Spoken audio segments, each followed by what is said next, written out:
Setelah keberhasilan Ukraina yang menakjubkan dalam merebut kembali wilayah yang diduduki Rusia di timur laut dan selatan Ukraina selama seminggu terakhir, tekanan sekarang berada di Kyiv untuk mempertahankan momentum dalam serangan balasannya. Pemerintah Barat memuji kemajuan signifikan Ukraina dalam perang setelah Kyiv mengumumkan telah merebut kembali lebih dari 8.000 km persegi wilayah yang diduduki Rusia sejak awal September.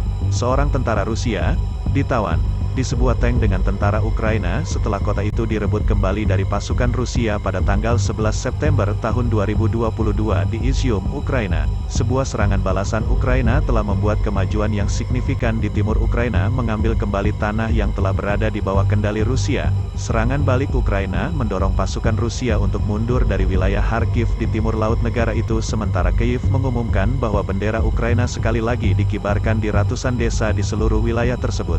Presiden Volodymyr Zelensky menyatakan pada hari Rabu bahwa kita hanya bergerak ke satu arah, maju dan menuju kemenangan.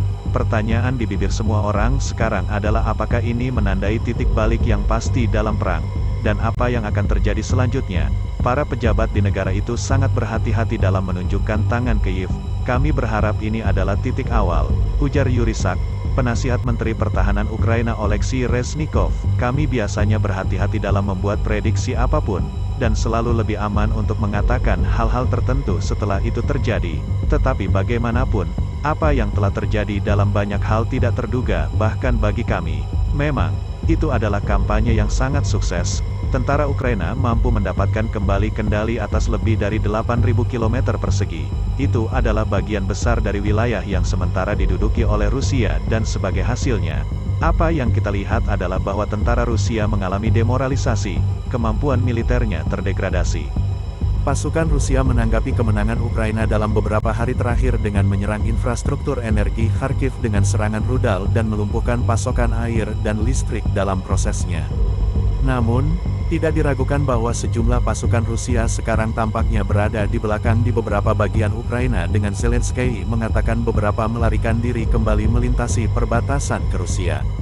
Dengan kegagalan sebelumnya di Ukraina, seperti mundurnya dari Kyiv pada bulan April atau penarikan diri dari Pulau Ular, sebuah pos terdepan strategis di Laut Hitam, Rusia telah berusaha untuk mengecilkan manuver ini.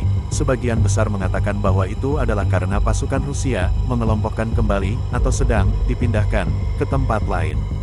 Kali ini, bahkan para komentator pro-Kremlin mengkritik kemunduran terbaru di medan perang, tampaknya berbeda.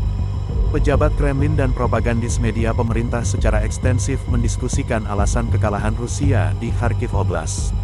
Perubahan nyata dari pola pelaporan mereka sebelumnya tentang keberhasilan Rusia yang dilebih-lebihkan atau dibuat-buat dengan detail terbatas, kata analis di Institute for the Study of War. ISW mencatat penjelasan asli Kementerian Pertahanan Rusia atas kegagalannya di Kharkiv, mengklaim pasukannya menarik diri dari wilayah itu untuk berkumpul kembali. Telah menghadapi kritik cepat dan keras secara online, dan bahwa pengakuan Kremlin atas kekalahan itu sekarang bagian dari upaya untuk mengurangi dan menangkis kritik atas kegagalan yang menghancurkan dari Presiden Rusia Vladimir Putin ke Kementerian Pertahanan Rusia dan komando militer berseragam. Sumber-sumber Kremlin sekarang bekerja untuk membebaskan Putin dari segala tanggung jawab atas kekalahan itu, alih-alih menyalahkan hilangnya hampir semua oblast Kharkiv yang diduduki pada penasihat militer yang kurang informasi dalam lingkaran Putin, katanya. Ini adalah kekalahan yang memalukan bagi Rusia, kata Samuel Ramani, seorang analis geopolitik dan rekan-rekan di Royal United Services Institute, menambahkan bahwa akan ada dorongan di Moskow untuk menyalahkan Kementerian Pertahanan Rusia atas kegagalan dalam kampanye militer di Rusia. Ukraina, ada banyak tudingan dan pembicaraan internal di Rusia tentang kegagalan militer, tetapi kita tidak boleh melihat ini sebagai tanda bahwa Putin semakin lemah. Fokusnya sebagian besar harus pada Kementerian Pertahanan, katanya.